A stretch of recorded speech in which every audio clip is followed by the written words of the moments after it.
The show can't start until we crack open a bottle of Revelton. Whether it's their crisp, clean vodka, the bold spice of their rye whiskey, the rich smoothness of bourbon, or the original honey whiskey that started it all, every pour is a taste of craft and passion straight from the heart of Iowa. So pour yourself a drink, settle in, and get ready to relax, laugh, and enjoy the show.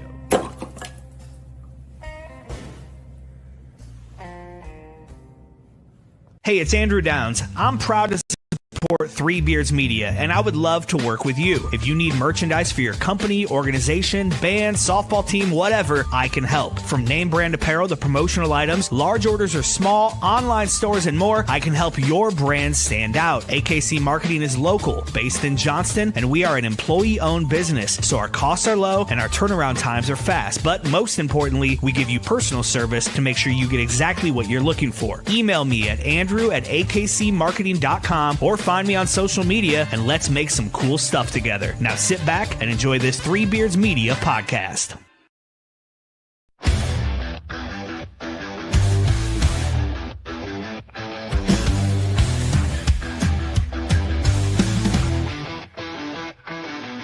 Red and gold on the edge of the sky, feel the rumble, hear the battle cry. Out in Ames where the storms ignite, we don't back down, we rise and fight. Jack tries his name, yeah, it echoes strong. A story of honor still marches on.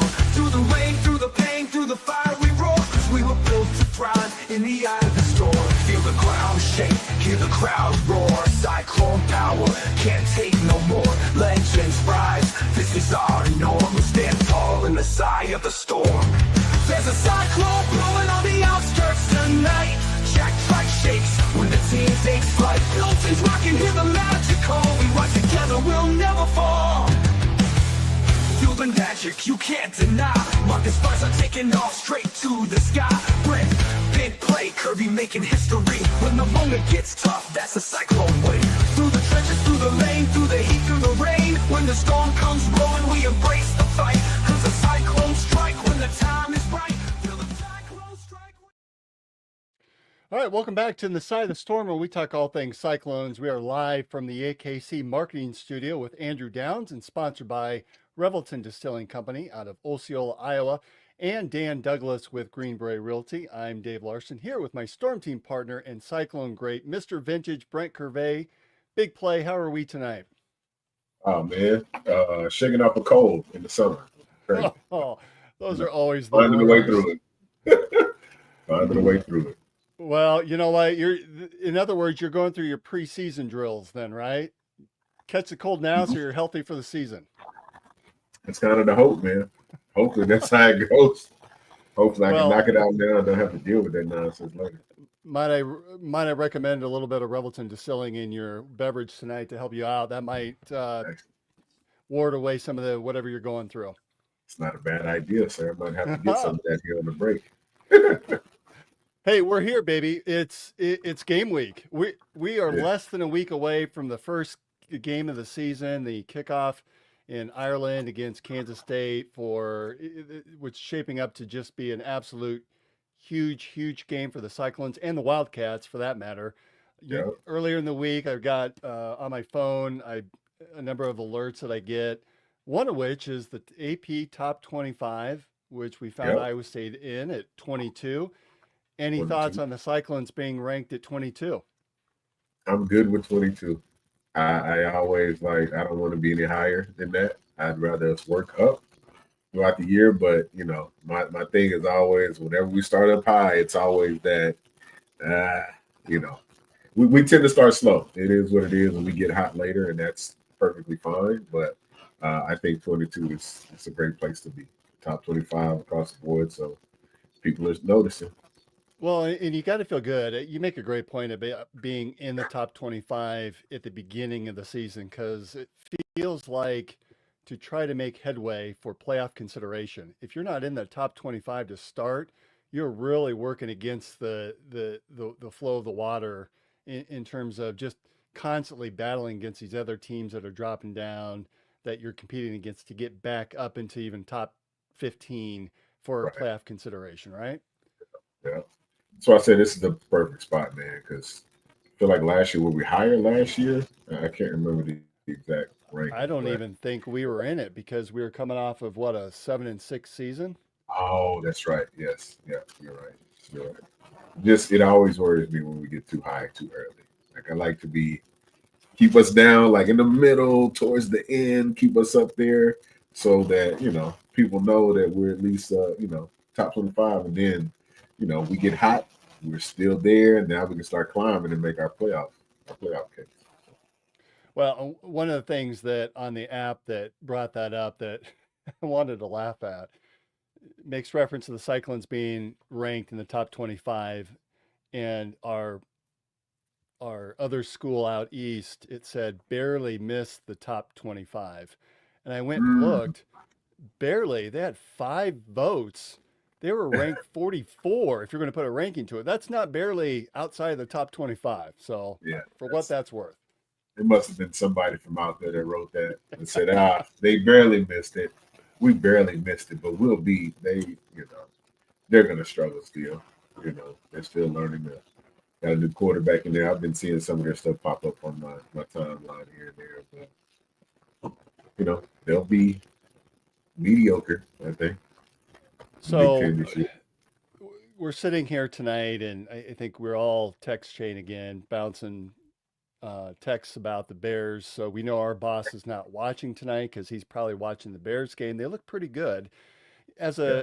a, as a former player, do you like the fact that at the college level they don't have these exhibition games, these preseason games, and you jump right into the season? Or although this year it's really weird because you can't take a FCS school and play them in the first game. I mean, we're playing one of the top 3, 4 teams in the Big 12 that has playoff aspirations, that have Big 12 championship aspirations. So this is a huge, huge first game. Do you have a preference? Do you like having those exhibition games, or are you for let's just jump right in the season? I mean, I like a tune-up game. I always like a tune-up because the reality is you go through 4 weeks of camp, 3 to 4 weeks of camp, fall camp and stuff, and you're playing against the same guys, right? So in order to break up the monotony and get somebody else in there, you can't live scrimmage anybody. I know the NFL does joint practices, which Mm. I think would be an idea, but I think that'd be tough to kind of get around the college era. But um, yeah, I'd prefer like a tune-up game. Like if we could have flipped, not that South Dakota is like a tune-up game, but it's not a Big 12 number 17 ranked game that we're playing first, right? So I think there's just, you know, we got to get a lot more live situations in. We can only get so many live situations in against each other. So for me, having an FCS team on, first game of the week is always, I'm okay with that. So, personal preference. Everybody So crimp. It's always terrible. I was doing some prep for the show tonight, and I'm really excited for this season. I'm looking at each of the Big 12 teams. I'm looking at the landscape, and it feels like we have, as fans, have gone through so much in the last 3, 4, and we'll even throw the COVID year in there between NIL, Iowa State, and the gambling situation, and the ups and Right. downs, and having our first 11-win season, and the Fiesta Bowl game, and we've been through so much. This is really shaping up to be a season full of storylines, and let me give you a couple that I'm interested in. So Texas Tech has thrown a wad of money that I don't think we can fathom in their NIL and their collective to bring players in. So they're all in for this season, right?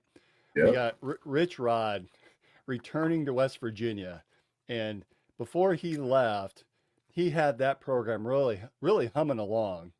Mhm. And I think that's kind of an interesting story for him to come back. Similarly, Scott Frost, didn't they go undefeated and win a mythical national championship at UCF before he bolted for Nebraska? All You right. got, of course, Dion in Colorado, and and the retirement jersey of Shadur Sanders, who played really well the other day or a week ago Yeah. for the Browns, and Travis Hunter, who won the Heisman Trophy. Mike Gundy, who just fell off. Oklahoma State fell off the face of the earth last season. Couldn't even win a single Big 12 game. Those are Right. just the storylines in the Big 12. Are there of those that I've listed? Which one has you more intrigued? I don't know, man. I mean, just kind of thinking about. I know the Colorado game. They're going to be, I think, more inspired given the medical issues that Coach Fryman's had to deal with out there. That always tends to bring a team together. So they might be a little dangerous later. Obviously, that's one of those things we'll see. We don't play them for a while, but um, the other thing, and I don't know what it does for them, but I don't know if you saw that Kansas got that $300 million donation I for did. their athletic department. So I don't know what's that going to do for them going forward too, right? With helping to bring people in or whatever, on the recruiting side of things. So um, yeah, I don't know, man. I mean, looking at the schedule, I mean, this is one of those I finally feel like we can legit run the table. I think if we take care of business the first week, it's gonna be a hard stretch to get beat, in my personal opinion. I want to go through that schedule here in a bit. Other storylines than outside the Big 12 really starts and probably ends with Bill Belichick Oh yeah. going to North Carolina. I want to see that, how that Mhm. works out. Um, Indiana, they were the Cinderella last year. Of course, they didn't really play anybody. I'm curious as to what their second season looks like. Illinois appears to be on the verge of something special. Oklahoma, I was shocked to see them ranked so high this year. I think they were right around 20. They they're in a really tough conference in the SEC. They really didn't do much last year. I'm surprised by that. We see Cam Ward leaving Miami, incoming Carson Beck, who played it and led Georgia to a national title game, actually to two, right? Right. Uh, Arch Manning finally gets to take over at Texas, the number one ranked Texas Longhorns. I mean, those Yeah. are some huge shoes to fill to step in and go, yeah, we're the number one ranked team, and here I'm the starting quarterback now. Yeah. And of course, then teams that I think we should be on the watch for. I hate Nebraska, but to me, they're somewhat intriguing. And Matt Rule, they've got Dana Holgerson, former West Virginia coach, former Houston coach, now their offensive coordinator. That's a team to me that could be they're they look like a 9-3, 10-2 team with their schedule.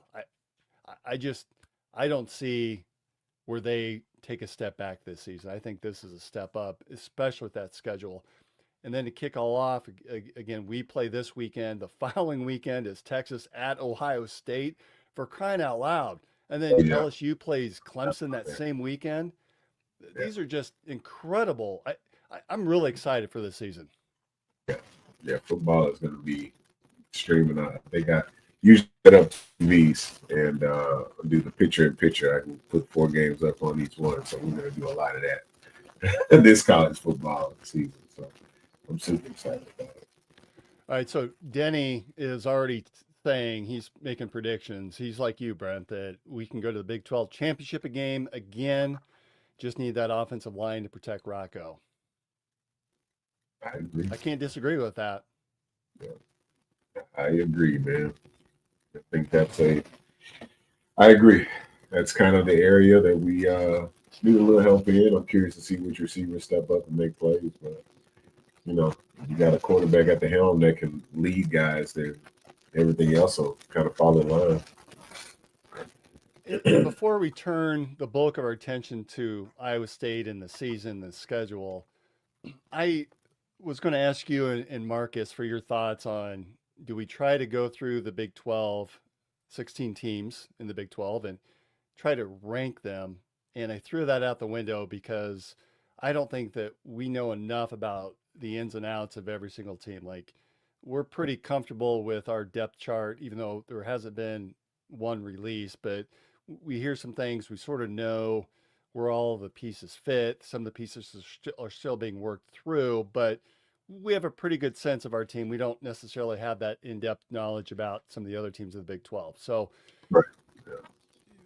what I did was I combined teams into three different tiers, and I want your thoughts if these make sense. So tier one, I really put as the Big 12 title contenders. Iowa State, of course.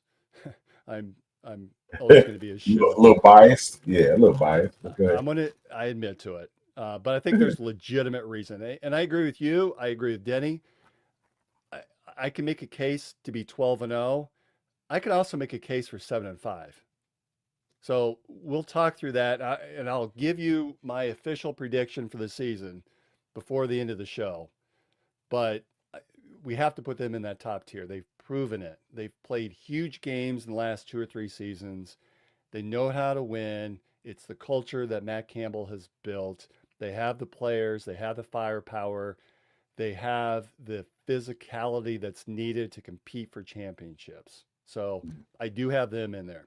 Okay, my other teams, and let me know your thoughts if I miss somebody or if you don't necessarily disagree. So legit contenders: Iowa State, Kansas State, Texas Tech, Arizona State, and Baylor.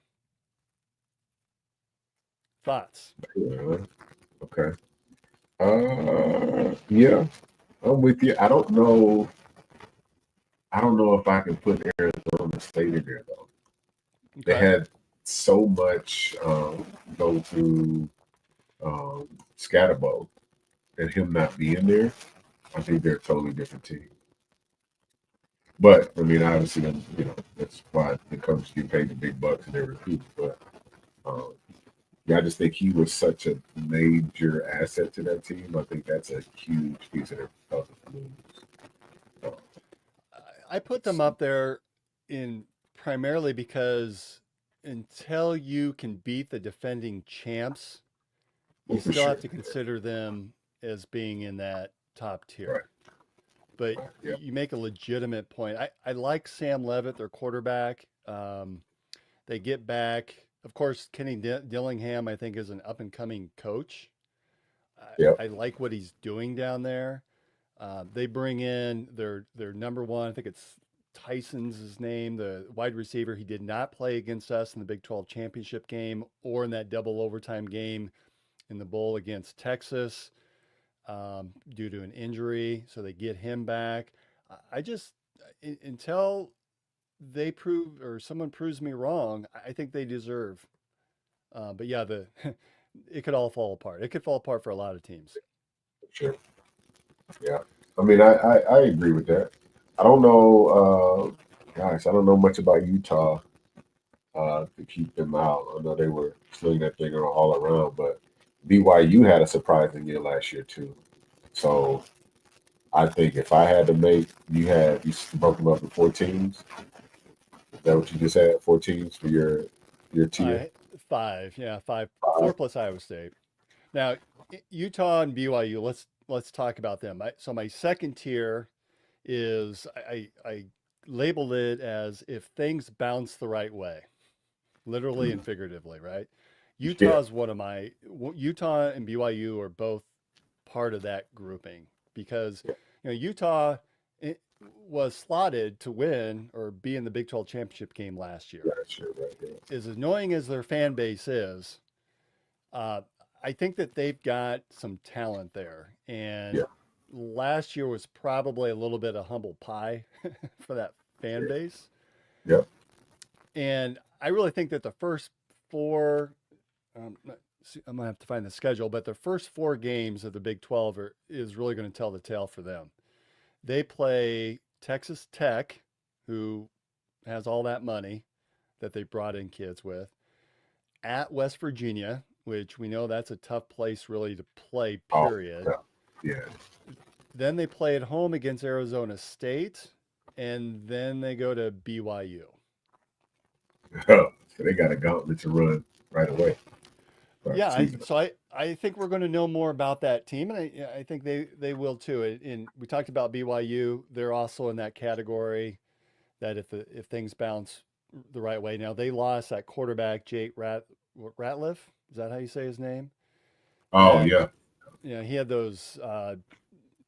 He had some school issues going on where I think he was accused or even admitted to some relationships outside the Mormon faith that he was going to be kicked out of school. So he has since transferred. And that was a pretty good team last year. I mean, you hit the nail on the head. They surprised and they were really good. We didn't get a chance to play them, but they were a good team. yeah, So if they can figure out that quarterback situation, I would not be surprised if they're competing for the Big 12 title. yeah, yeah. All right, the other teams I have in that second category of if the ball bounces their way, Kansas. They're again led by Jalen Daniels, who has been there forever. Yeah. They've got a young, promising freshman, Malachi Curvey, who I hear good things about. They did lose their all-time leading rusher, Devin Neal. Yep. And this team, much like Nebraska, this team could come out with a 6-0 start to the season before then they play at Texas Tech. Yeah. So you know about teams with momentum. I mean, you build that early, Yeah. that back half of the year gets a lot easier. It does. Teams are a little bit more nervous to play you too. Yeah, Absolutely. kind of. And of course, For they come some, to Ames in November. So who knows what team we'll be facing at that point. And I'll give you they've my had our prediction number on that. for. They've had our number for what? 4 years? 3 years? Yeah. Been at least 3. I know. And who knows what they're going to look like. You talked about Iowa State starting out slow. Kansas is one that does the same thing. They seem to start out slow and then finish with a flurry. At least that's Always. what they did Yeah. last season, right? Yep. Yep. All right. Then I've got TCU in that second category. They're just, 3 seasons away from that national championship game appearance. Their Yeah. quarterback, Josh Hoover, is really good, threw for nearly 4,000 yards. They play week 1 at North Carolina, so they get to take on the Bill Belichick's. The Just North not the Carolina Belichick Belichick's. era, huh? That should be That's an interesting game to see, though. I think he's going to get a lot of people tuned in just to see how he has the kids playing, honestly. Interesting. I've got 2 other teams in that, and this is, I may have stretched a little bit. Colorado, I don't know. I'm a Dion believer. Yeah. He wins wherever he goes. Way. Yeah. Does find a way.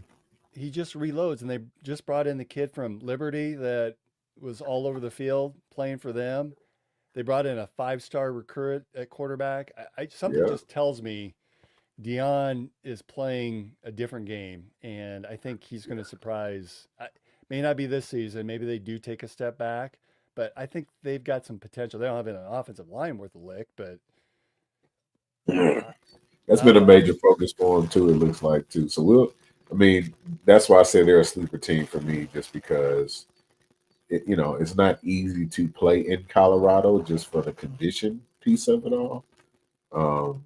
And they're gonna have some fast guys no matter what, because Dion tends to recruit speed, so he's gonna have some dynamic guys out there. And with him bringing that Liberty kid over, he's a dynamic quarterback too, explosive. And Julian Lewis, who you were just talking about, that 5-star quarterback, he's a hell of a player too, right? So, he knows what to do with good talent. Like you said, he has to protect it first, but yeah. So this is one of those motivating years with him and the health scares and not being around. That could be some more stuff for them, but that's one of those games that kind of it worries me when we go there. exactly. October, whatever. So. Does it matter much? I don't want to say it doesn't matter, because it has to when your coach is out during your spring training and spring camps. But they also have Pat Shermer as their offensive coordinator, has been in the NFL. Plus, they brought in Marshall Falk, to be the running backs coach. I mean, they've got a talented staff. Now, that's the other part of it, too. Not everybody's a coach. These guys are phenomenal players, Hall of Famers, the whole nine. And Pat Shermer's different, but Marshall Falk and Warren Sapp has shown that he can coach, too. But, you bring some of those guys in, you don't know if they're, good coaches that translate the game to the young guys, right? So that'd be something that's interesting to see. And then finally, I've got West Virginia again. I don't know. They seem to be a good team that just needs a little something to get over the hump. And I don't know. I think that Rodriguez, his first go around, he was really known for an innovative offense. That if he can replicate that or come close to it in Morgantown, I don't know. Something tells me that could be a fairly decent team. The challenge there is I think they've lost pretty much their entire offensive line plus a few backups, and that's really tough to replace. Always, always is. If you don't have anything up front, it's going to be a struggle no matter what. No matter what you got on the outside, you can't get on the ball. Yeah, well, as the Chicago Bears know, right? Right. All right, so these remaining 5 teams I have are in that. Probably not, but let's remember Arizona State last year, right? So Right. Arizona State was predicted last. They went from worst to first, and then obliterated the idea for the Big 12 to even conduct a preseason poll because they said it's not worth it. It means nothing. Yeah. So here are the teams I have. I've got Houston. I just don't see them going anywhere. I think that they'll probably have a few upsets.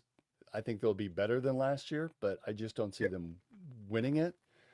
Right. Cincinnati is one that I almost put into that second tier, but I would have thought that if they would have stepped up last year, would have been that year. Maybe it's this year. Yeah. Oklahoma State. I don't know what to say about them. I found it really interesting that Mike Gundy. Do you know that they went to 18 straight bowl games up to last season? That's great. That's a crazy run. Yes. He has he's in his 21st season, the second longest in football, next to the guy out east. Man. Yeah, that's a hell of a run. Yeah, it is. Honestly, their schedule is, favorable for them to get 6 more. And at least hop back on a train and get back into a bowl game. But Well, and that's where I'm wondering if something tells me this is either a solid bounce back year or this is the end for Mike Gundy. He took a pay cut to stay. He's had prior seasons where he had one foot out the door. I think there was some flirtation with Tennessee. It's probably been 5 or 6 years ago that he almost went to. Something tells me it's either bounce or be bounced. it'd be. It's hard to get rid of somebody like that, though, given the history they've had. But it's very possible, man. The landscape is so different now. So loyalty lies in the winds. And then bringing up the rear, I've got Arizona in that last tier. Something tells me that it's not going to take him very long, Scott Frost. I think there's a comfort level there. I actually thought he would do well in Nebraska, but I think that offensive scheme probably translates better to the Big 12 and to warmer weather football out of Florida. And then Arizona, they were predicted to win the Big 12 last year. They just couldn't do it. They really struggled in that first season, the Big 12. Yeah, I agree with your standings. I like them. I actually like them. It's a decent tier. All right, but you might consider. It sounds like you might be one to push Arizona State down into that second tier. So you would agree Iowa State, Kansas State, Texas Tech, and Baylor are your 4 leaders then, huh? Yeah. Yeah. My four leaders, yep, I definitely say Iowa State, K-State, Texas Tech. I don't know, something about Utah and BYU I just don't want to necessarily leave out. Uh, but Baylor has been good as of late. So I think that's a solid four. Baylor being there too. I like that. All right. Before we go into the Iowa State schedule, we've got, you made reference, we've got a couple new wide receivers. Chase Sowell from East Carolina. I love reading his dad on Twitter. Love to have you on. We should probably reach out, and he's got a lot of good comments. Xavier Townsend transferred in as well. They seem to be really doing quite well in camp. Oh yeah. We've got a couple other guys that have been here for a while that I get the sense that the coaching staff feels really good about this team, and particularly the offensive line. Like, there's been a ton of guys that have started games for us, and it's just a matter of which five fit in which position. But there's a comfort level, genuine comfort level, with about 7 or 8 guys on that O line. When's the last time we had that? I don't think there was ever a time we had that. To be honest, I mean that's a different level of cohesion too. Like you can feel that good about guys, but that's a testament to Clinton too. Guys have been recruiting and building too over his time here. So he's done a good job though. You make a good point, Brent, about Ryan Clanton. What can you share? Like, what kind of difference a strength and conditioning coach like Ryan Clanton can do for a team? It's the mentality. Just to being there, talking to the guy, and I mean, I've sat in meetings with him and everything, but his mentality is that of. I like it personally because as a D line coach and D line guys, you want to play for somebody that has a I don't give a shit who you are mentality. We're coming here to dominate, period. So no matter what's there, who you are, our mentality is kill or be killed. And we're not dying today. And you can tell that, man, and he has that no holds barred mentality. You hear him out at practice and he's chirping, he's talking shit to the D line. And I was like, I love it because you don't get a lot of that. And over the years that I've been around, especially Iowa State football, I haven't heard a lot of that. And he's one of those. I don't give a shit because his beginnings and where he came from, his own personal football journey too, that just built up a different mindset. And if you got somebody like that can instill that in his guys, that can be a recipe for success. So. Yeah, he really likes the guys that just are tough, that like to get down and get mean, and that's kind of nice to hear an offensive O line to be like that. You hear that about defense, right? Not Right. necessarily the O line. Yeah. I said when you get that, and you get some guys that are 6, 7 deep. Oh, okay. Well, now we got competition, and that makes everybody better. That makes the D line better too. Because we don't have it easy going against the O-line. Well, and that's one thing that I have heard, through the guys over at Cyclone Fanatic that have done a nice job, and Jake Brent has had a Cyclone 5 to 7 minute show every day of feedback from players and coaches, and they've said that this has been one of the more physical camps that they've had because there is so much competition that's going on, and guys that are pushing one another. That's it, man. Iron sharpens iron. Yep. Iron sharpens iron. That's good. And finally, the linebackers seem healthy. Last year that was an area of huge concern. We were pulling guys in off of Welch Avenue to help shore up the linebacking crew, and so many guys were being forced to play so early. And we've got Bacon and Ebel and Will McLaughlin who's back, and Cale Brazina, who was the super freshman that came in as a true freshman last season that was playing. We got Zach Lovett and I'm really excited about that group. And Coach Campbell, I was listening to, I don't think it was a coach's show, but probably one of his pressers, that he feels like this linebacking group is one of the strongest that he's had in 10 seasons in Ames. Yeah. I mean, it sucks that those young guys had to play, but when you get thrown in the fire, you have to survive. So I think it was probably the best thing for them because now those guys are so used to the game speed, the reaction time it takes, the knowledge of the playbook, etc. Now it's like lights out. So now guys are making plays a whole lot quicker than before because of not having to think as much. And you can tell these guys can all play. Um, so that's going to be really good for them too. So now when you rotate, guys get tired or whatever, there is no drop. And that's the best part about it. So you could keep guys in rotation. You can go too deep across the board and just rotate guys and nobody drops. Oh, that's a win.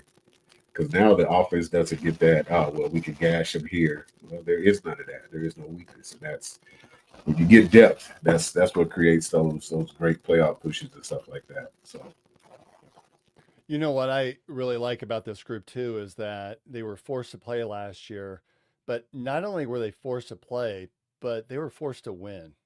I think it's one thing about, I remember some very lean years in Ames where oh freshmen were coming in undersized, forced to play because you were the best players, yeah. but then you still got beat up and you weren't that successful. You got a lot of experience where now this group, they went 11 and 2, 11 and 3 last season. Yeah. So they were forced into it and they know the expectations, they know what it takes to win. That matters all day long. Defensive backs also are looking very promising. They've got some young guys that are coming in. Jeremiah Cooper is flipping over from safety to cornerback. I found that rather intriguing, but again, I give Heacock and was it Broomfield that's the DB coach now? Oh yeah. He's the when he was a safeties coach, did he move to DB? I'm not sure which. I think But he it was really just a safeties coach.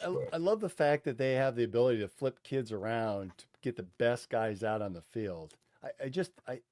Someone like Cooper that's been around the program for a while, that again, you talk about someone that came in bright lights as a freshman that knows how to win, good player.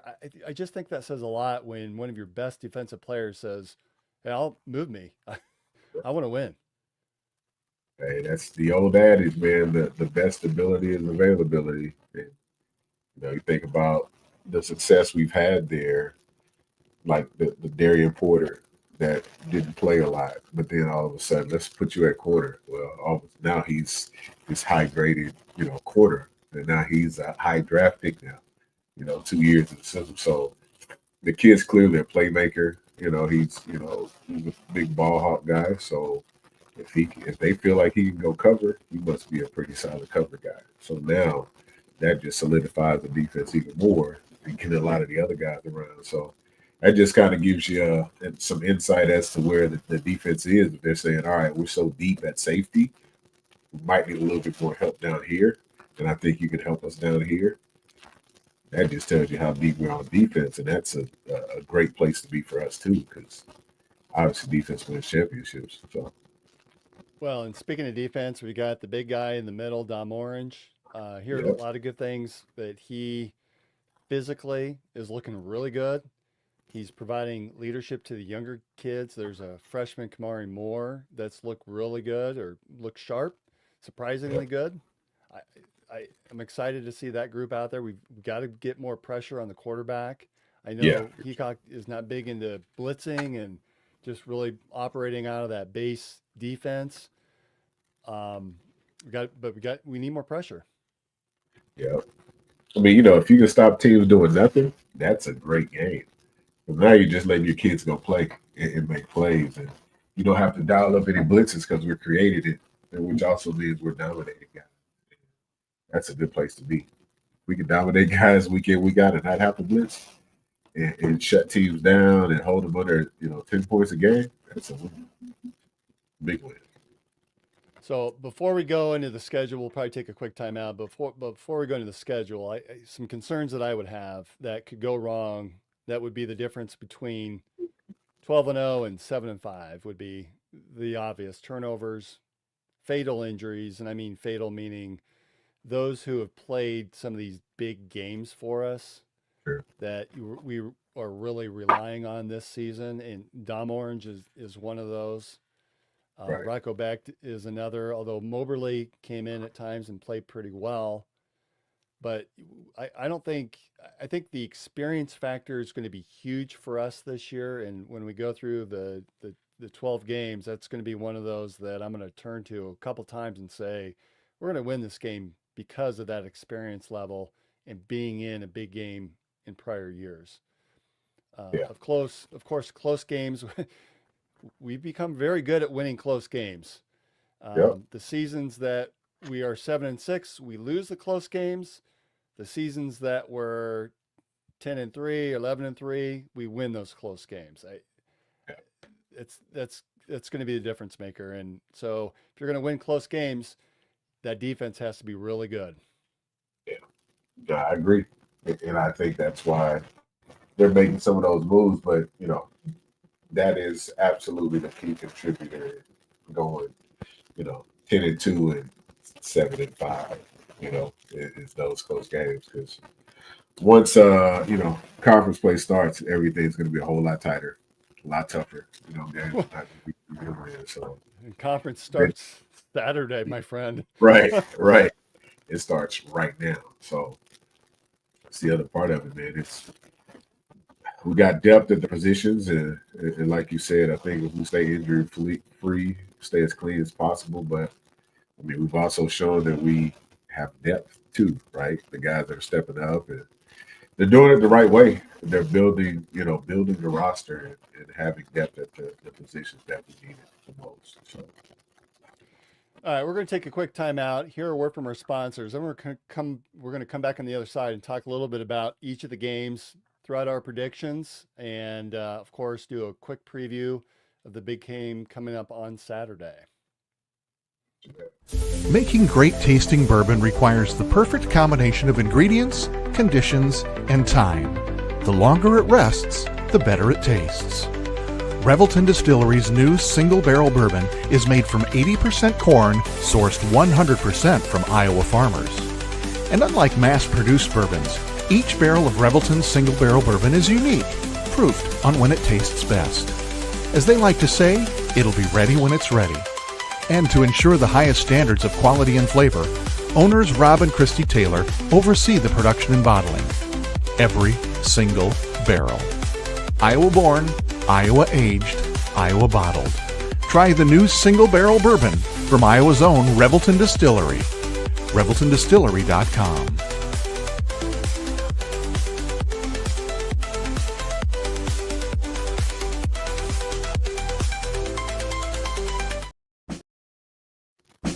In 2023, a crack Green Beret named Dan Douglas retired his military command and promptly escaped to a full-time career in real estate. Today, this man is wanted by home buyers and sellers who want to survive the process without spending a fortune. If you have a home to sell or want to buy one, maybe you can hire Dan Douglas at Green Beret Realty. You can find him at greenberetrealty.com. greenberetrealty.com. Whether you're fueling up for a big game day bash, Tailgating this weekend. yeah, what can I get Big you? one. Give me a dozen jalapeno sausages and 6 each of the sausage and bacon. Sweet. All right, we'll get your order right up. Or just trying to survive last night's party. Bro. What's up? Can I get you? What do you got? What do we don't got, man? We got big plate, the sausage, bacon, egg, and cheese. We got the sausage, the jalapeno sausage is good. One of everything, man. Give me one of everything. It doesn't matter what kind of hungry you are, party hungry, hangover hungry, or just regular old hungry, Coach's Kolaches is ready to save the day, one delicious bite at a time. No one does it better than Coach. At Coach's Kolaches, it's all about the craft. Every kolache starts fresh, rolled by hand, packed with flavor, and stamped with a little extra love from Coach himself. No shortcuts, no substitutes, just real-deal game-winning goodness. And if you're feeling a little sweet, we've got you covered there too, with hot, fresh cinnamon rolls and juicy, made-from-scratch fruit kolaches that'll have you coming back for seconds and thirds. Swing by and taste the tradition at Coach's Kolaches, right off Hickman and 100th Street at 2700 100th Street in Urbandale, or call ahead at 515-802-6200. Whatever the game plan, start it with Coach's Kolaches. All right, we are back to In the Side of the Storm. Brent, what's your favorite kolache? Favorite kolache would be the Astro for me. That's my jalapeno and chopped brisket kolache. So the big play that's not named after you, that's not your favorite? It's named after me, yes. And yeah, it's it's good, but I like the jalapeno kolache has always been my favorite. And then now, my brisket too. So it's like I get two of my favorite things. So I can't shy away from those two. That's fair. Did you grab your Revelton to help you fight off that cold that you're I just took a quick shot because that's about all I had left. And I was like, well, I do got some left, so we'll just knock it out. So I just took me a good old shot of it. So for those of us who are close, they're not a sponsor, so I probably won't say, but it's a certain wine place over on Jordan Creek Parkway has Revelton Mulberry Gin on sale. I believe it's for the entire month. So I was out there and I got some the other day. Oh, Shipley is saying that the Astro is his favorite as well. Yes, we're not changing it to the Bear or anything like that. So they're up 28-0 in this exhibition game against the Bills. Yeah, these are the ones that don't ever count. It's okay. He probably wants you to call it the Shipley or something. Now Denny's back. He's got to chime in. The Astro is good, but give him the jalapeno every time. Tried and true jalapeno guy. All right, so I don't know if you have a chance to get through the schedule, but again, when I started to sit down and think we're a week away from the season, I better bone up and see what's going on. I'm like a kid on Christmas Eve. I cannot wait.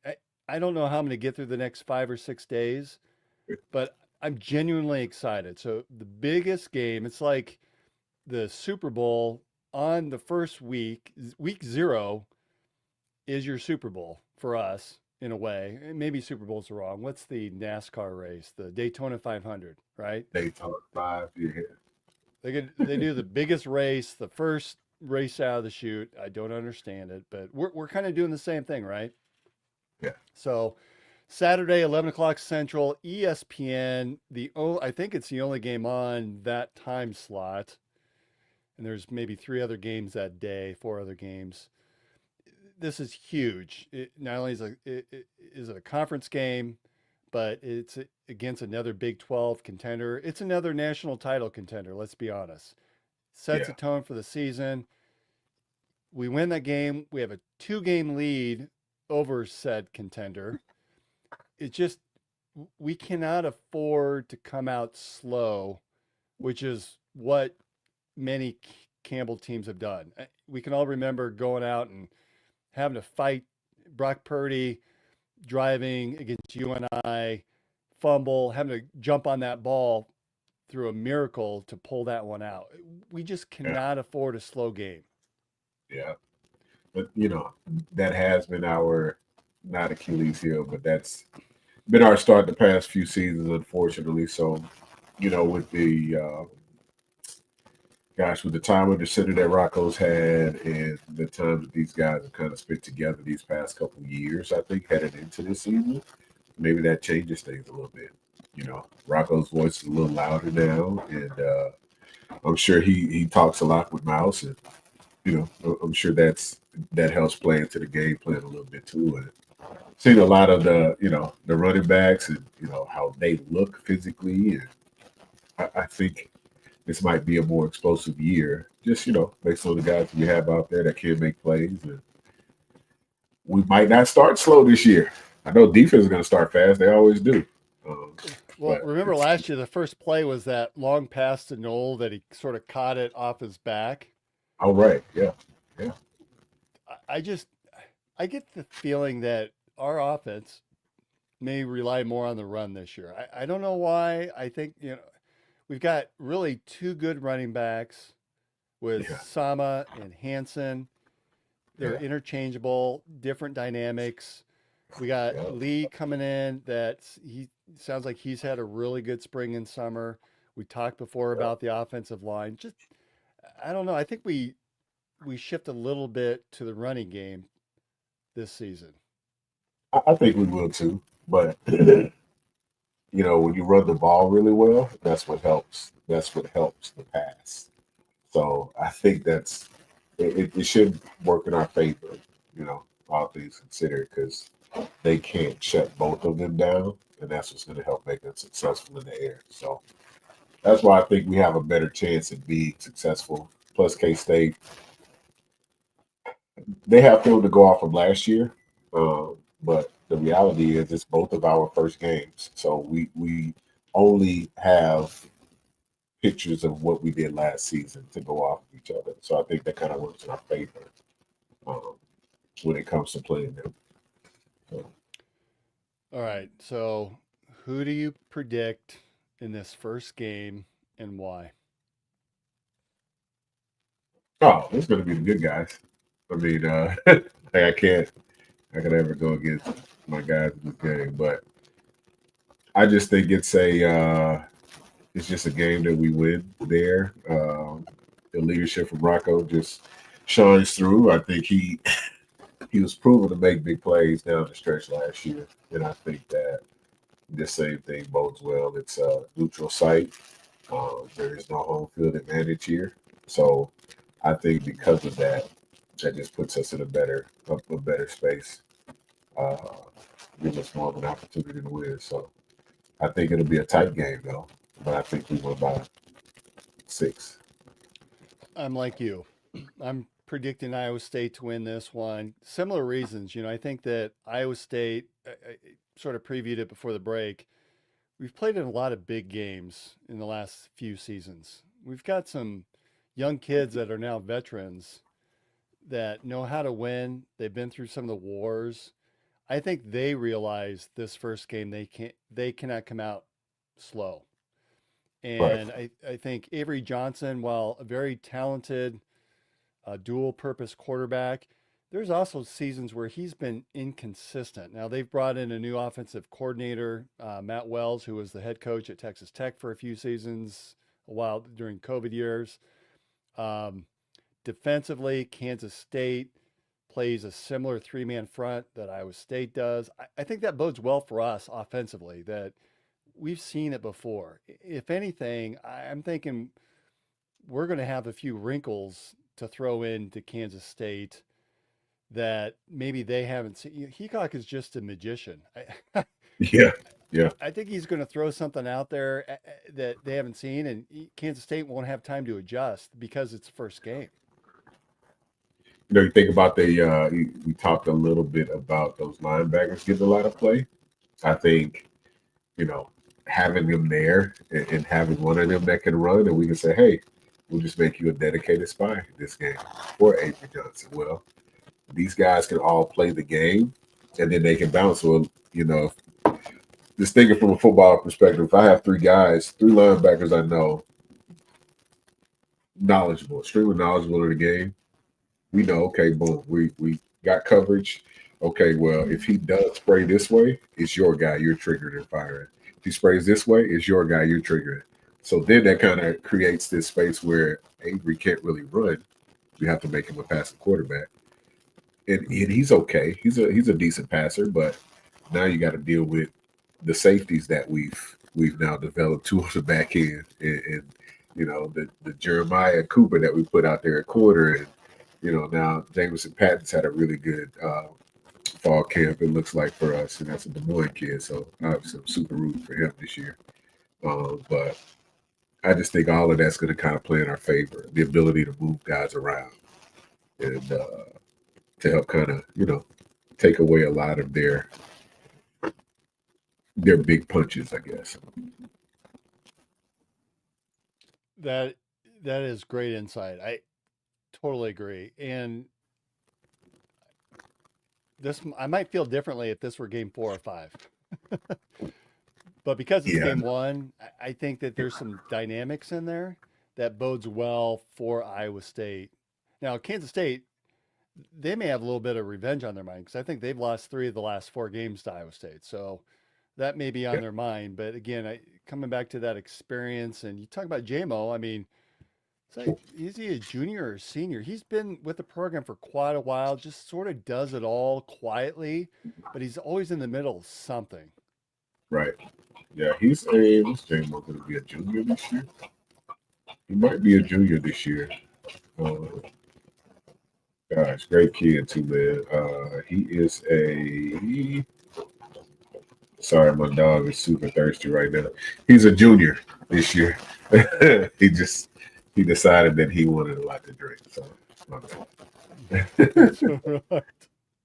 All right, so we've got Iowa State coming out 1-0, so they'll start conference play with a win, start the season with a win. Then we come back, play FCS South Dakota. It's a 2:30 kickoff at Jack Trice. I'm really looking forward to all these home games I'm looking forward to. I'm just looking forward to the season. So they're a high-level team. Are you concerned, and this is one of the things that has been talked about locally, are you concerned with the turnaround of you play on a Saturday it'll be Saturday evening in Ireland, flying back, and just the time zone differences, and then coming back, your first day of class is Monday, then going through a work week or through the school week, and then playing against a pretty good, I think they're a top 5 FCS team in South Dakota. Yeah. I mean, this is part of preparation too, right? So best believe that, yes, the primary focus is K-State, but, South Dakota's getting broken down too. And, guys are assigned to that. But, as soon as that game is over, they'll talk about it, and that game is flushed, and we're on to the next thing. So, they'll make sure they're rested and all of those things. But that really doesn't concern me too much. South Dakota is a very good football team. I know that. I used to coach with Travis. His last name escaped. I don't know if he's now the head coach or if he's a D coordinator still. He was with me at Grandview. We coached there and won a national championship. So those guys will definitely be ready to play. But all in all, I think that, we'll come out on top. But one of those things, man, they'll get their rest. That's why staff gets paid the big bucks. They'll have them ready to rock and roll. We'll be back at home, and guys will be just fine. I'm going to take Iowa State as well.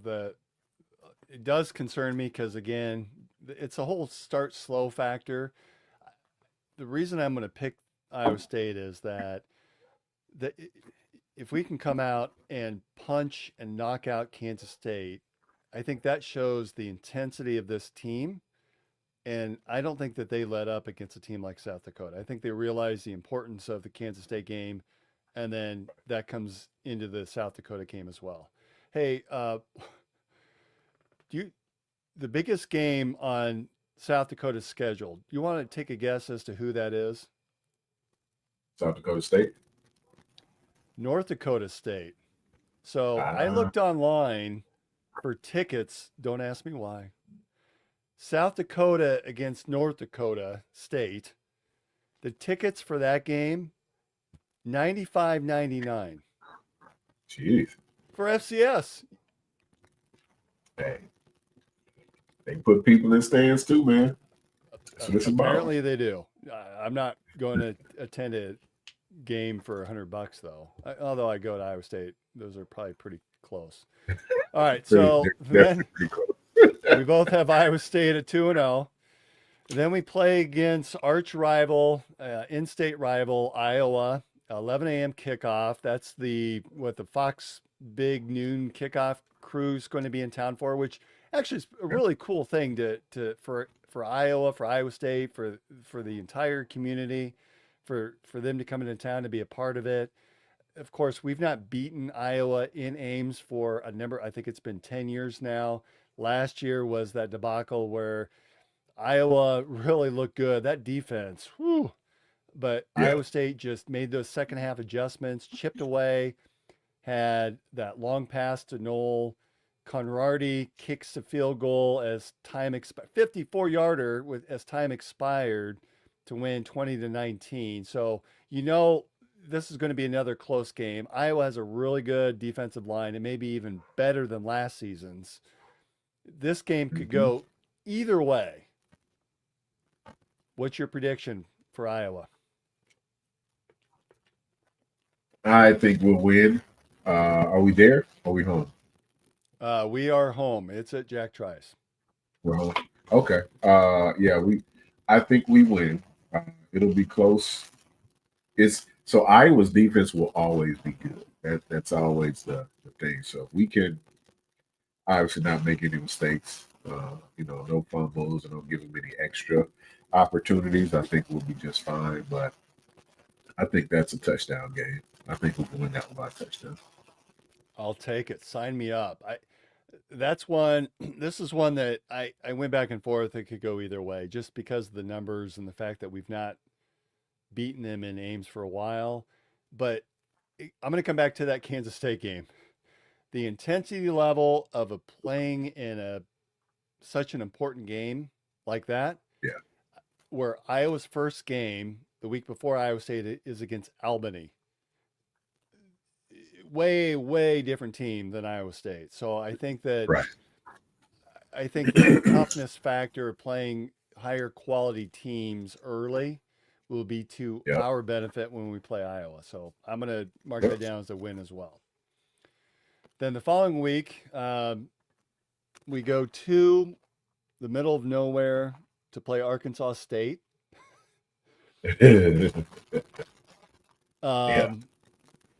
Kind of a weird 3:00 kickoff. I'm sure it'll be on television. I'm not sure where, but Arkansas State is no slouch. They actually had a pretty good season last year. I think they went 7-0 in close games.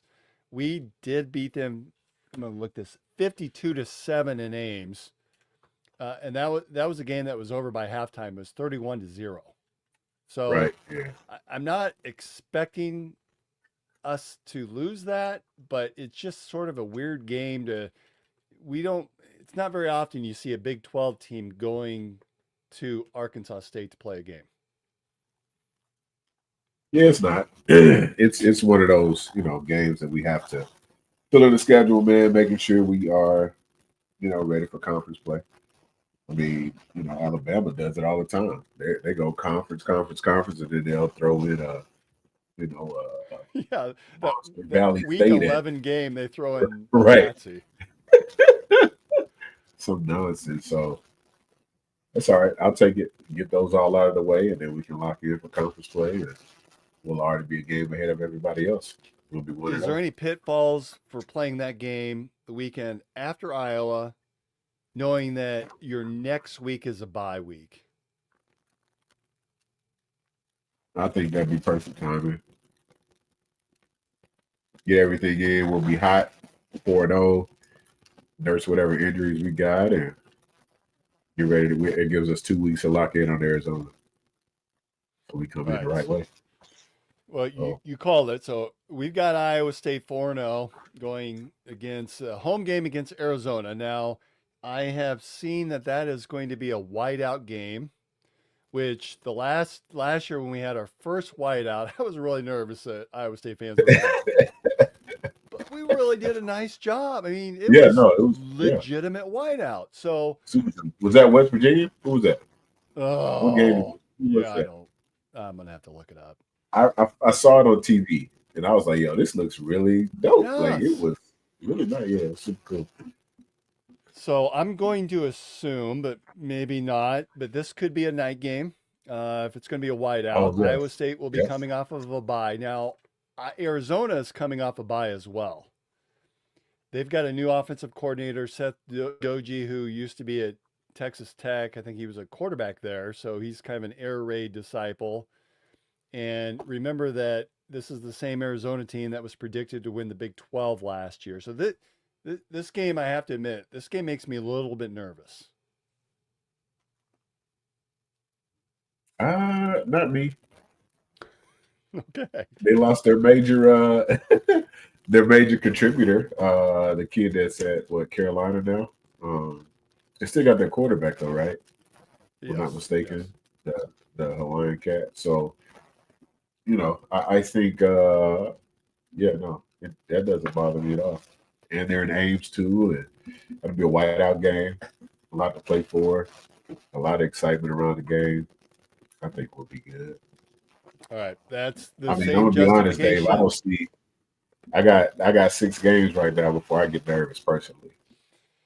All right. Right now, Well, I've got, what are we at? 5-0 at this point? huh. All right. Yeah, Here's my first game where I'm nervous. Cincinnati. Yeah. Really? This is one I have them marked as a loss. And let me explain. So they will have played Nebraska in Kansas City and at Kansas the week before. They've got a pretty decent quarterback in that Sorby guy. All right. And I think that they want to run. Iowa State against a run, we sort of have used that bend but not break philosophy. So we're going out to Cincinnati. Tyson Veit is in his second year as the defensive coordinator, former Iowa State linebacker Yeah. coach. So I think he Right. knows what to expect defensively. He'll have several games of film in big games. So we'll have Kansas State, Iowa, and Arizona. I don't think we're going to be very vanilla in those games. I think we're going to say, here's who we are, come stop us. This is the one I think that it's a close game. I think we lose this one. In Cincinnati. Nah, it don't. Not me. It don't make me nervous, Dave. I'm just saying. It doesn't for me anyway. But no, I mean those are valid points though. Um, Bite is he'll understand and he'll know, but I just don't think they. I just to me it's not clicking. It's like we'll figure it out. I just think by game 6, that's when we start to get hot. First game in October. Now we're almost on the back half of it, right? So I think for me that's when we really start to build. It's October, and then we start our run. So You make a good point because in October, Iowa State under Campbell, particularly starting with the Brock Purdy years, that's been our month. right, yeah, yeah. So Ooh, that's a really good like I call, said, Grant. yeah, I think that next week at Colorado, that would be one for me, and it's only because it's at Colorado. And it's at Colorado. That's like, I mean, it kind of gives me pause. I don't think they will run the ball well against us, and I know that works to our benefit. But playing up there is never fun.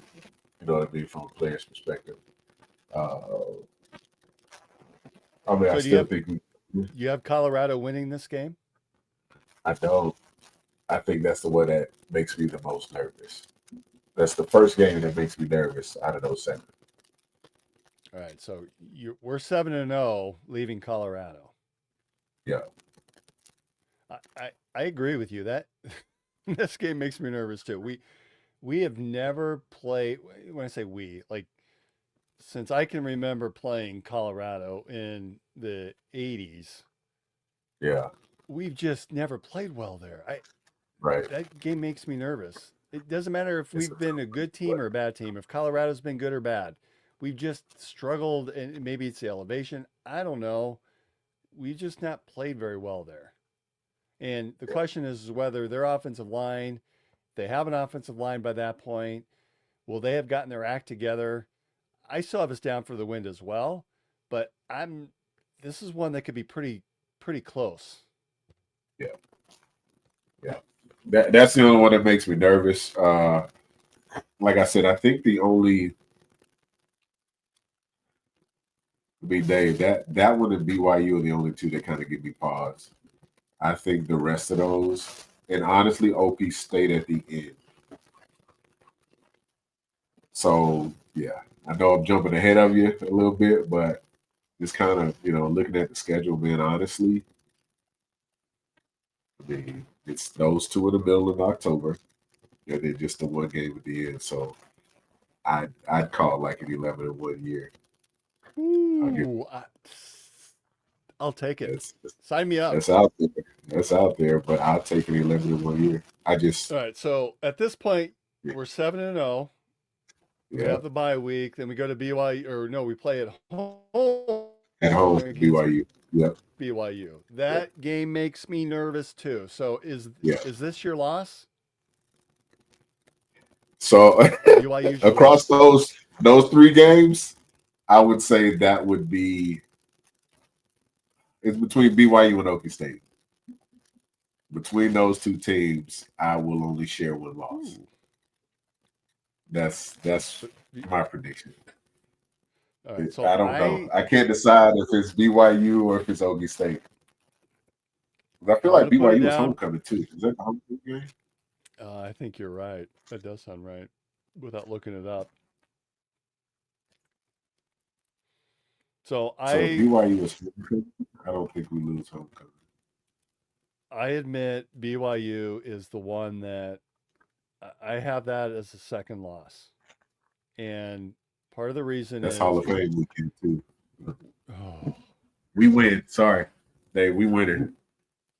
It's homecoming and it's Hall of Fame weekend right there. You just talked about how good BYU was last season. I think they're a legitimate good team. If they can figure out their quarterback situation, that game makes me nervous. It still makes me nervous, but all the outside factors too come into play for that game. Does it matter that Iowa State, coming off of a bye week, is under Campbell 9-12? Does that mean anything for this game? That does actually play into it. So I'm thinking we lose it. We lose one to either BYU or Colorado. And the reason I pick BYU over the Colorado is I think BYU is better than Colorado. I think Colorado's offensive line is a hot mess. I think their quarterback situation is unresolved, talented, but unresolved. That's why I picked this one as the loss. So I just think we're going to lose one of those two games. I think that's fair. 9-12 coming off a bye. Sheesh. Okay. Dude, I went in depth this show. I'm telling you. Yeah. Like this show is probably the longest we've ever done, and people are going to download this and listen to it all week. And they're probably going to say, you guys are nuts. All right, so Arizona State, November 1st. This game is going to be huge. Not as huge as Kansas State, but I think it's going to be really, really big. I love the fact that it's November 1st. College kids are still in town.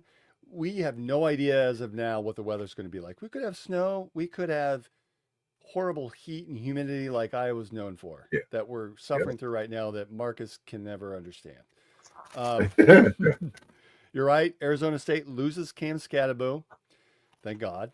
Now, they did bring in that guy from Army that rushed for 1,100 yards last season. So I'll be curious to see what kind of difference he makes to that team. I really like Sam Levitt. Again, they bring back their wide receiver. I made reference to it earlier that for me, this is one of those games that Iowa State, we have the revenge factor from the Big 12 championship game last season. and we've got the experience of playing in these big games and the fact that it's at home. I think that's going to be huge. Yep, I agree. Yeah, I agree. I think we're at home and take care of business. Honestly, because that BYU game will tell us a lot. So if we come off to that bye week hot, and we can finish that BYU game, then I think we jump right into that Arizona State game, smoking. They're really moving up the charts. All right, so we're now 7-2. You have them at 8-1 at this point. Okay, TCU. Before I say anything, you have them. You have us winning TCU. Tell me why. I guess I haven't heard much about them. That's the only reason I have us winning. Okay. I mean, reality is I know what we have. I don't know a whole lot as to what TCU have, but I just don't remember where they fell in the rankings last year. Probably look it up real quick, but it's just not a game that like I'm like, oh man, I don't want to go there and play. It makes me nervous. It's just not a game that just pops out. And This is one that makes me nervous, and I'll be forthcoming. I have it down as a loss. It's at TCU. They are coming off of a bye. Sonny Dykes at TCU is 5-1 following a bye. Their quarterback, we talked, he's almost 4,000 yards last season. I think he's a stud. They brought in the guy that was at Vanderbilt. I wrote it down, Ken Sheets, as their backup quarterback. So he transferred in. So I think the quarterback is going to be good, and they're probably going to push each other. At that point, TCU will have played Arizona State, Colorado, Kansas State, and Baylor. So I think that they will have some very good wins or tough games that they will have played, and the fact that it's at home for them. Plus, remember, they start their season against the North Carolina Belichick's. Yeah. So I'm just not feeling that game. That game, I just don't feel it. Now, again, I think we have the talent. I'm going to say this over and over. We have the ability to be 12-0. But this is one that if I'm going to be nervous, I'm nervous about playing at TCU. Yeah. And I don't know what the hell a horned frog is. I don't know. They know what it is. Yeah, I don't. You're from Houston. Yes. Don't you know what a horned frog is? I mean, I don't. Ironically, I just saw, I was with my mom this past weekend. I saw some baby pictures. I had TCU gear on. I don't know why I had all this TCU gear on. It's crazy. But, oh, well, I guess I had a cousin that went there years ago. But, you know that. When we're parents, we all make mistakes. I mean, That's how it goes. That's all good. That's all it was. It was probably free, and it was just a shirt that I got to wear. You know? But yeah, I mean, I'm looking what they finished fifth in the Big 12 last year. It was 6-3. Yeah, I don't know, man. It is going to be tough to win there, but I still feel confident that we'll go down there and get a win personally. Even if they are 5-1 after a bye. I mean, who you play does matter. So I hate to ask you about this next game. It's Kansas at home at Jack Trice. I think we finally get some get back, man. You know, they lose, so they've lost the two receivers that were kicking our ass last year. And Devin Neal. So in my opinion, yes, they got Jaden Daniels.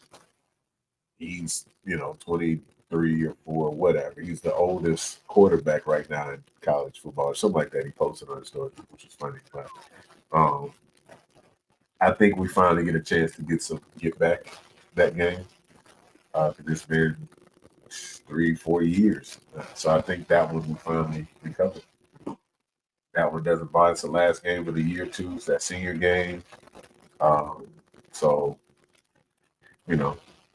emotions do come into play. And the younger guys tend to play for the older guys on those senior nights, you know what I mean? So, in those guys have that inkling in the back of their minds, like this could be the end of my career. So tends to, make guys play a little bit more passion that week. So I think we finally get it back. Who was your senior night against? Missouri. Was that one of those? Was that one of the last games where you guys had a chance to play in the Big 12 championship game with a win? No, not my senior year. We were five. We won 5 games. My junior year, yes. I know my senior year, Chase Daniels was there. He was just running all over the place. So this wasn't a thing. I think we did win that game, though. Not mistaken. But those previous 2 years, we lost on field goals, and one of which we had to split a share of the Big 12 championship. Big 12 I North, think because Missouri beat us. Yeah. Big 12 North, yes. Big 12 North. And Missouri played, I forgot, somebody and got their asses thrashed. It was Texas or Oklahoma, and they wasn't even close. If I remember right, like that game in Ames, was that the game where McCarney, or was it McCarney went for 2 late in the game? I do not remember. I can probably call Coach Mack up now. He'll tell you, oh, well, no, curveball. I fucking decided to go for He remembers everything. I agree. I think Kansas is one of those games where we'll have making some assumptions. We lose at TCU by a week. I think we come in with a chip on our shoulder. It's senior night. Everybody's pissed off.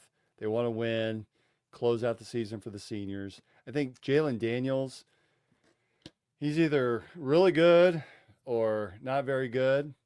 And just not knowing which Jalen Daniels we're going to get this season, if we're going to get the good version or the bad version, that's enough for me to say at this point, I'm going to put us down as a win, and it's a home game.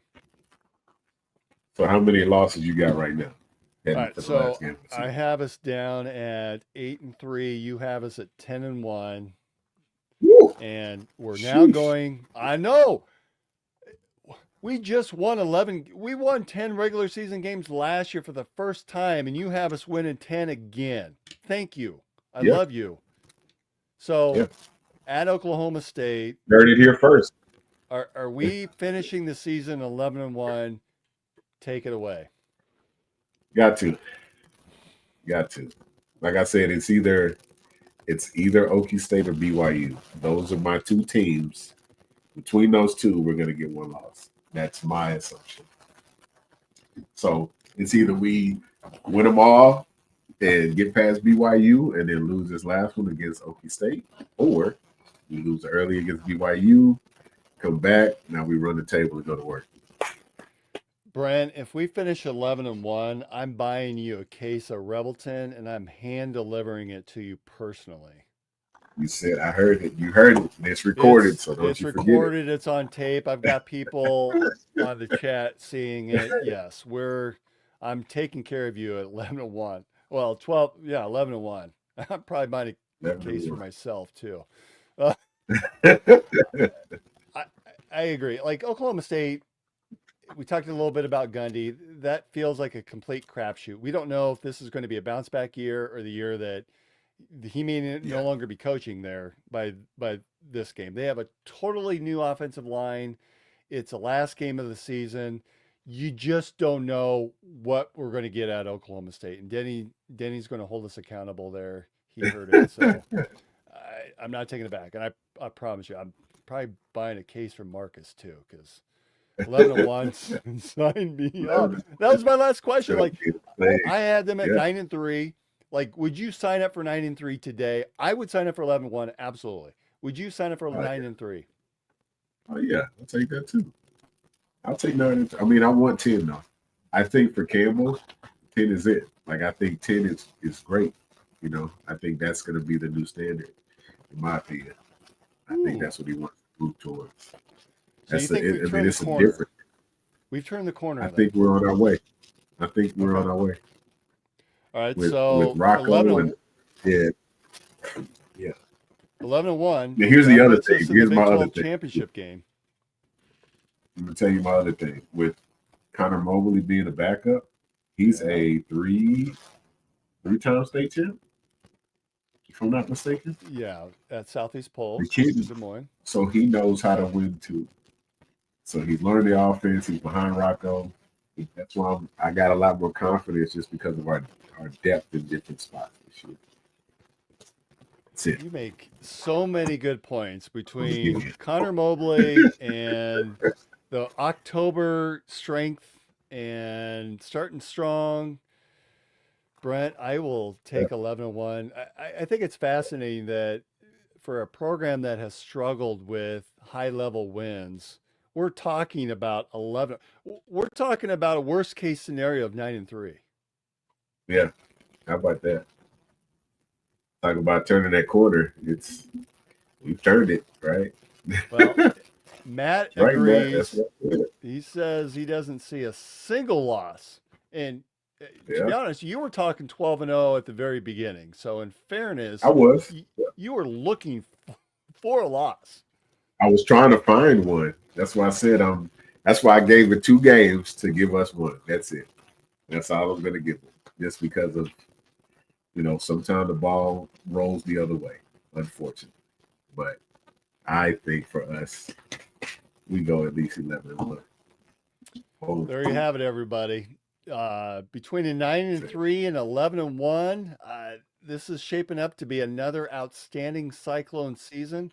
Hey, before we go, Coach, I saw online this afternoon that the Yale transfer, Tamatua McDonough, I hope I said that correctly, was awarded with the number 58 that is being honored for defensive line players for former D-line coach Curtis Bray, who passed away 11 years ago now.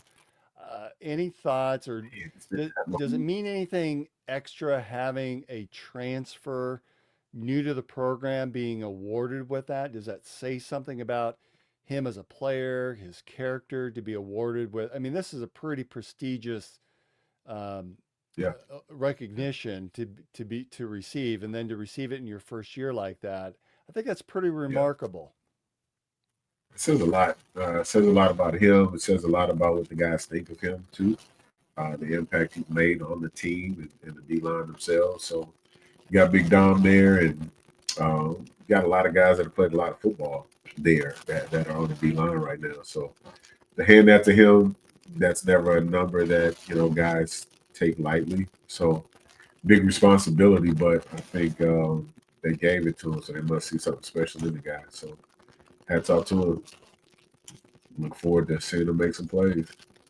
Everybody else has that's more than number. So Well, and it all starts on Saturday. We are less than 6 days away now. We will know by this time on Saturday what the outcome was of the Kansas State Iowa State game, playing Farmegeddon in Ireland, in Dublin, which is weird to hear, but it should be a lot of fun. Kicking off week 0, the only game on the 11 o'clock slot, will be huge for all of us as Cyclone fans, really all of college football.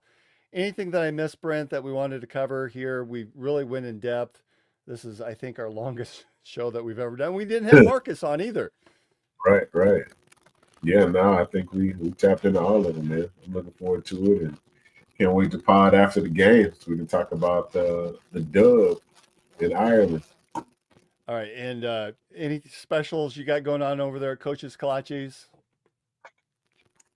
Nothing. I'm trying to think. Do we have any specials? No. Oh, we are doing tailgate packs. I lied. So we are doing tailgate packs for the season to start. So dozen kolaches are knocked off. Like, I think it's like $4 or $5 off. I can't tell you the exact number. I don't have it in front of me, and it's been a long day. So this Saturday, 11 o'clock kickoff. Yep. This is a good chance to get in Saturday morning, unless you're down at the fair. Are you or not the fair, the farmers market? Farmers market. Nah, we're good. Even still, yep. I'll be at the shop. We are still doing the. Actually, no, we won't be at the farmers market this Saturday, but the following Saturday. So be at the shop, man. Every weekend of college football season, we got the tailgate packs on it. Cool. And of course, all of our sponsors have you covered. So get your game day gear from Andrew Downs and AKC Marketing. Of course, Revelton Distilling Company. Now's the time to get out there. You got 5 days to get your shopping done in preparation for your Saturday tailgate. And then if you need a new house, of course, you go to Dan Douglas with Greenberry Realty. Now's the perfect time to get in before the fall and all the snow hits. It's hard to think about snow when we have 90-degree temperatures and the humidity is like drenching us as we walk out the door, but that is the case. So thanks everyone for joining us. Brent, it's so good to be back. We are back in action. I think this is going to be probably our normal time, normal evening that we all get together to cover cycling sports. So hopefully everyone will continue to join us back as we get back on the regular schedule. It's been a privilege for everyone to join us. We love having everyone chime in during the live show. And for those of you who are recording, hopefully you can listen to us on double speed and we'll make just as much sense. So thanks everyone. Thanks to Revelton Distilling Company, Greenberry Realty, and of course our studio sponsor, Andrew Downs and AKC Marketing. Good night everyone, and go Cyclones. Go State, baby.